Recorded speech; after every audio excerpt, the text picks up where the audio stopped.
Welcome back to Teen Talk Politics. I'm Sam, and I'm joined by my co-host Andrew. And in today's episode, we're going to be talking about the minimum wage, which has been a hot topic recently. I feel like I say that all the time, but um, um, there's been some different ideas floating around from the Democratic and Republican parties in the Senate. Wondering what we should do because it's time. I feel like the entire Senate feels like it's time for something to change. Um, with the way that um the minimum wage is, especially with adjusting for inflation and stuff. And as I feel like most people listening to this can agree that just over $7 isn't enough to support a family and make a living wage. So there's been thought of trying to increase that, and typically on the thought of normally increasing it is pretty agreed upon between both parties, but there's been some opposition on to how much it should be by each party. Um, for example, Joe Manchin is wanting $11, but Joe Biden, for example, the triad of the Joes, um, Joe Biden would, and his administration would appreciate um, over $15. And the the Republican argument is fairly simple, that they're trying to support small businesses, and but if we look at the facts, it's not entirely true. What do you think about that, Andrew? Well, first of all, you said over $15. It's exactly $15, Exactly. and a little over $7. It's $7.25. I said a little over. Yeah, $7.25 is exact. And just to go back to that point, the Republican argument, the reason, yes, it has some merit. However, in the long term of things, I think stimulating the economy by giving people money, not only basically raising the minimum wage, is the easy way to put money in people's hands and stimulate the economy without having to do stimulus packages, which also has consequences of inflation and also having to use a lot of government money. This would be the very easy way of not having to deal about that and still get the benefits. Of course, I think the people that would suffer would be the small businesses that would have to pay their employees more. But you also have to think about, well, you have to really care for the employees that you are hiring. Right. And do you want employees that can't afford to live in a house and have a family under the minimum wage that you're paying them and expect them to come to work every day to only receive $7.25? And just in general, an hour, yes. And just in general, what a lot of people are complaining about right now is how a lot of businesses are struggling to find staff to run their small businesses, and also other restaurants like fast food chains. However, it's because they're paying them the minimum wage. If you raise that, you wouldn't be paying them $7.25. You'd be paying them twice as much, a little over twice as much, $7.25. And if you multiply that by two, that's $14.50. If you raise it to 15, that's more than double what the minimum wage is now. And I believe that a lot of people that choose not to work or have other reasons for not working, they might want to go back into the workforce because they have more benefits, and working isn't necessarily fruitless. If you can only get $7.25 an hour, it feels like you're not getting much for them. About to spend that off on food and groceries, and you'll be making even less money. So it's just not worth it. Right, and if you only have this much money to spend on goods like groceries and food, paying your bills, there's not much you can do for the economy. If you give them more money, they're going to spend more money, and the economy is going to really thrive in that environment where you have people constantly getting money and people constantly spending money. That's the whole point of the stimulus package, is you give people money to spend, and every time that's worked. Every single time people have gotten money, it raised inflation just by a little bit. However, that's what happens in a crisis. You have to sacrifice certain things, which in this, for coronavirus, it was inflation. You had to sacrifice some inflation. However, you get the benefits in the economy. It stimulates the economy. However, if you give people this $15 minimum wage, $11 maybe, however, this doesn't help the economy as much. However, yes, it does get people over the poverty line, which is another thing we'll talk about in just a bit. How it really helps the economy with the stimulus package. And like I mentioned before, this is just a free way without any consequences, with the exception of small businesses that are going to have to set aside more money to pay their employees, because they need to make sure they pay their employees a fair price so they can live off of and only have to go to one job and not have to do multiple jobs to feed their. Yeah, but at the same time, if people are spending more money and trying to get more items, that also means small businesses will also not necessarily benefit, but still get more customers, because instead of kind of hoarding their money so they can just live by paycheck to paycheck to get their food, they can actually spend out and buy goods that a lot of these small businesses are offering. And so it's not going to be all that bad for small businesses, as we're thinking. And so there's kind of not, as you were saying, not a real reason to object to this. And so we're wondering, I think a big question is like, why is the right doing this? Like, why are they objecting to this? And to be honest, I frankly don't know. There's two real main contenders, right? It's either number one, there's some unknown reason that we don't know about, or number two, they're just being plain dumb and aren't looking at the facts. Well, I'll tell you why. It's because a lot of the money they get from their campaigns, Democrats do the same thing, however, much more in the Republican Party. They get it from big corporations. Mm-hmm. You know what big corporations are primarily paying? Yes, like MyPillow. You know what they're primarily paying their employees? It's going to be the minimum wage.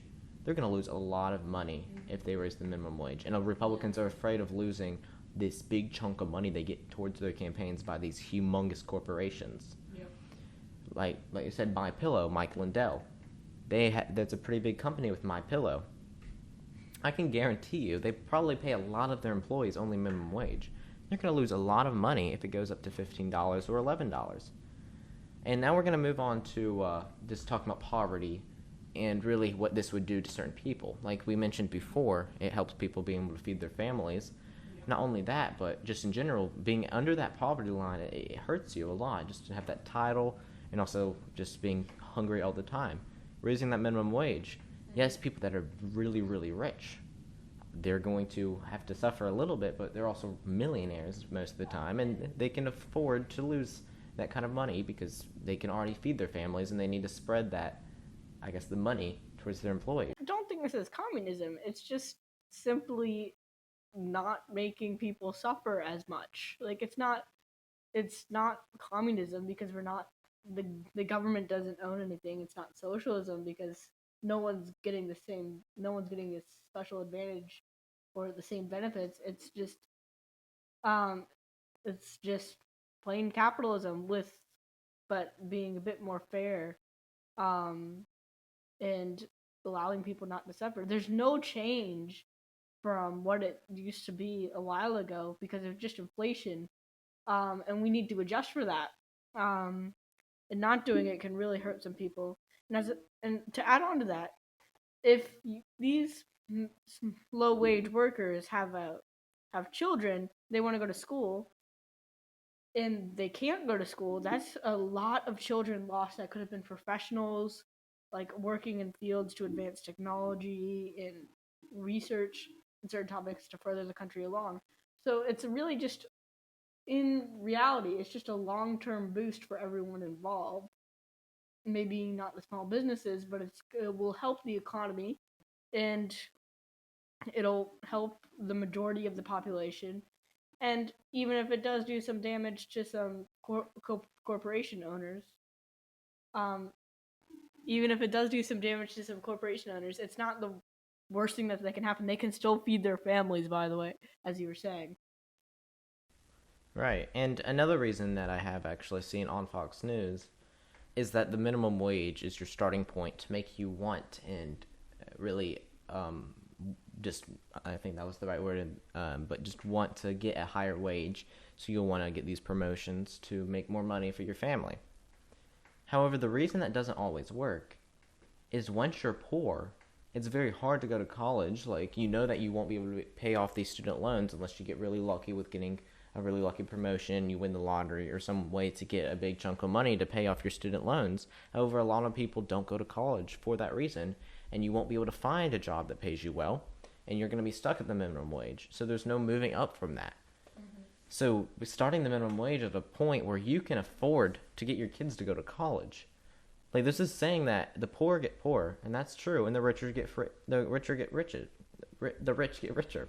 That goes along with taxes, with the tax benefits that were awarded to big corporations back from the Republican tax plan, and it didn't necessarily benefit a lot of the poorer and less income families, basically, just in general. And if they continue to be paid this minimum wage, the poorer families, they're just not going to be able to get out of that poverty line. They're going to stay poor, and they're going to maintain that mentality of really just being poor. And if you raise the minimum wage, they can afford to send their kids to college, and they can afford for their kids to get the college degree and then eventually move on to getting a work job that isn't paying them $7.25, and or if they did move it up, $11 or $15. And the reason I believe that Manchin's planned, yes, it will get you to $11, and that would give you over the poverty line. However, I don't think it's enough to send your kids to college, and it's not enough to stimulate the economy in such a manner where you can see really big spikes in the economy, upward spikes, not downward spikes, where you're like, okay, this minimum wage increase really did help the economy. It helped people in a situation where they had low income, and then able to send their kids off to college and make their own larger income than their parents. And this can really shift the hierarchy, really, of different incomes. Whether you're really rich or you're really poor, and you can move up and do well in school, and then eventually move up into middle class or upper class. So I really think there's a big, massive benefit into moving this minimum wage up. And I don't really get the argument for small businesses. Yes, they're going to have to put more money away for paying their employees. In the long run, it's going to really help, because inflation alone, it's really going to really hammer the lower class that is getting paid this minimum wage. If we don't change it anytime soon, we're not going to, the $7.25, that's going to be valued at less and less amount of value as time goes on, because inflation does exist.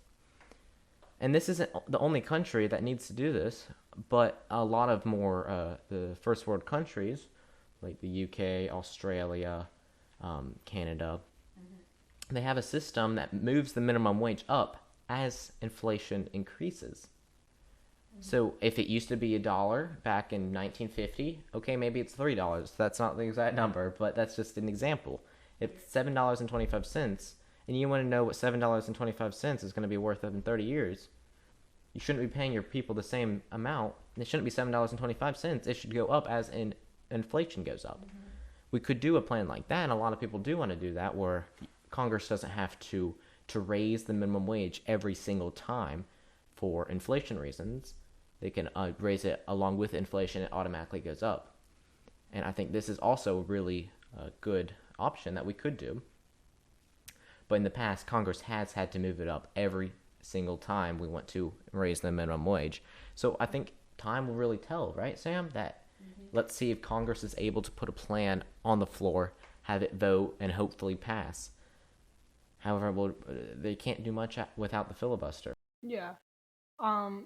And so until we can decide on something, or the filibuster is ended, which is quite frankly the more likely scenario. Yeah, but more likely than the Republicans and Democrats on being on the minimum wage. There will probably be some compromise eventually, but it's just absurd that what their logic they're using, and as you were saying, are only benefiting themselves, and they're not helping small businesses. We said the damage to small businesses won't be that severe for giving their employees just a minimum, like like enough to survive, like that should be a big deal. Um, but it's just kind of absurd. Right. And I really think that I don't believe there's going to be a compromise. And the reason I say that is Republicans are going to hold out until the 2022 election, sorry, when we're probably going to lose the House, and that is more likely than not. Kevin McCarthy is most likely going to become the speaker in 2023.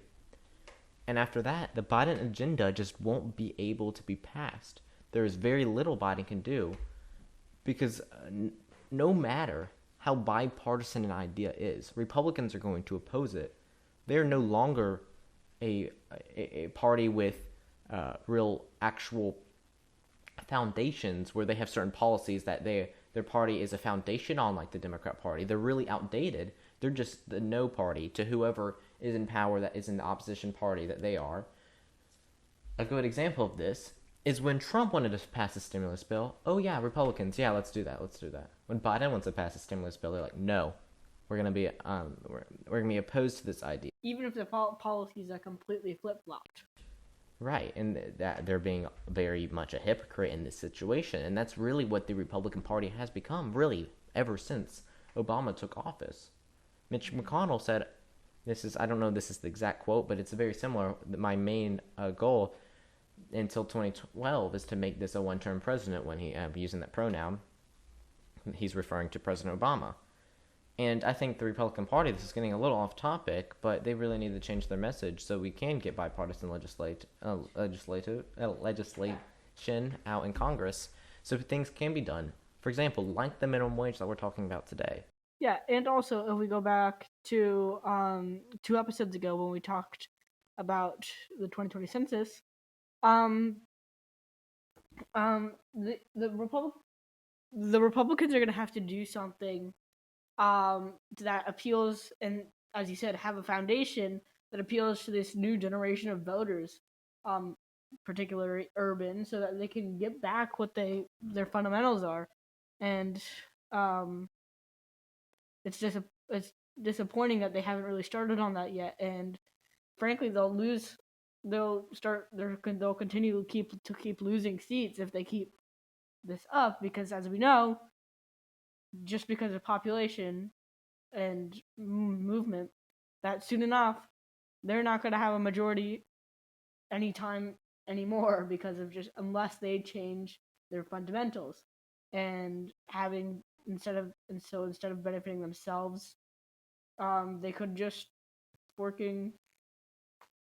go for it and just be nice, and then instead of having to get your paycheck for your ads on by a corporation, you could actually get it from voters who actually care about what your points are. And so these Republicans really need to find a base, or else they're just going to lose everything.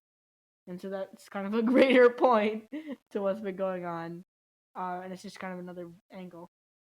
Yeah, and anyways, I think we're gonna wrap up this episode. It was a little shorter than normal. Yeah. However, we did have a 40-minute episode last week, so I think it kind of just evened itself out. Anyways, we're going to wrap this up. Thank you for watching. Make sure to tune in on Friday, and we'll see you then. Thank you for watching.